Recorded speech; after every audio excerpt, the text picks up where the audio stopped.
আর খুব সমস্যা হইতাছে বুঝছেন না, মানে পানি বৃষ্টি হইলে মনে করেন উপরে উঠে জায়গা, রাস্তার উপরে জায়গা, রাস্তার উপরে মানে এই যে ছোট ছোট কালভার গুলো দিছে এগুলো তো মনে করুন একদম বদ্ধ হয়ে গেছে। বেড়ার বাড়ির এখান থেকে মানে মুতাইত বাড়ির কোনা পর্যন্ত জায়গাটা পুরাপুরি মানে দখলদারের কাছে জমা। আমরা তাদের কাছে জিম্মি হয়ে গেছি, ঠিক আছে। এই যে খালগুলাতে কখনো নৌকা চলছে, আমরা মানুষের কি অসুবিধা পানি বন্যা লেগে দিচ্ছে আমাদের কিছু না, বান যে পড়ছে এই কারণে বন্ধ। বান কেন দিছে, কে দিছে? যারা বাড়ি করছে যারা বাড়ি করছে রাস্তার ব্যাপারে এতে আপনাদের কি সমস্যা হয়েছে? আমরা পানি নালা সব বন্ধ হয়ে গেছে, পানি করতে পারতেছে না। মনে করেন বাড়ি বৃষ্টি হলে পানি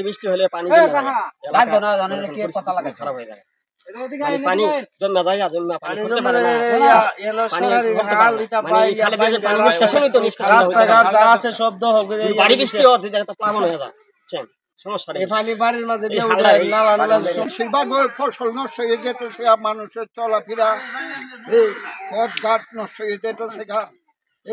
আমরা সরকারের দ্বারা এই একটা আবেদন, আমরা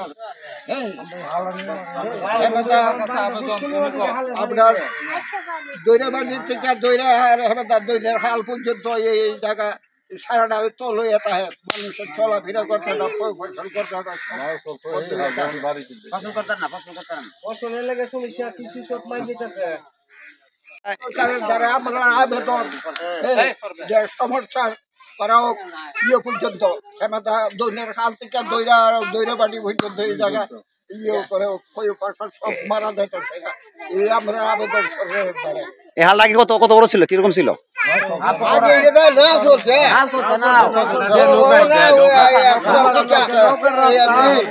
হালটা বড় কিরা ছোট ছোট কালভার দিছে, পানি হরবার লাগে 3 ফুট করে দিছে, এটা ছিল 18 ফুট ফাঁস।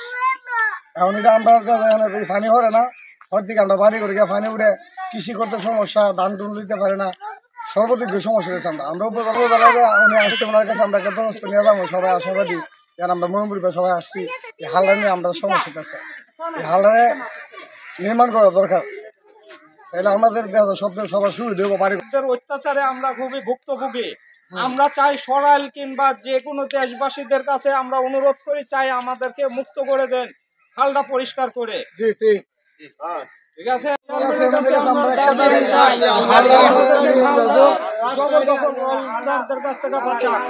আমরা এমন একজন উপজেলা চেয়ারম্যান বানাইছি যাতে ওনার কাছে আমরা সব সুখে দুঃখে।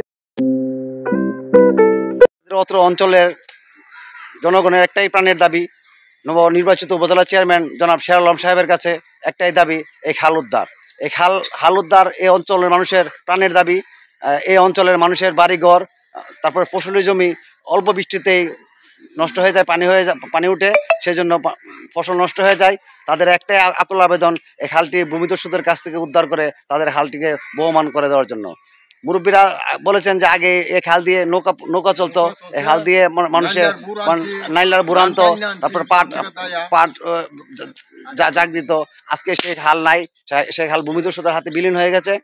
তাদের একটাই প্রাণের দাবি, তাদের এই হাল উদ্ধার, এবং এই খালের উদ্ধার হলেই তাদের বাড়িঘর ভালো থাকবে এবং তাদের ফসল ভালো হবে। তাদের ফসল করতে পারতেছে না, সকল জমির ফসল নষ্ট হয়ে যাচ্ছে। সকলের প্রাণের দাবি এই খাল উদ্ধার হোক।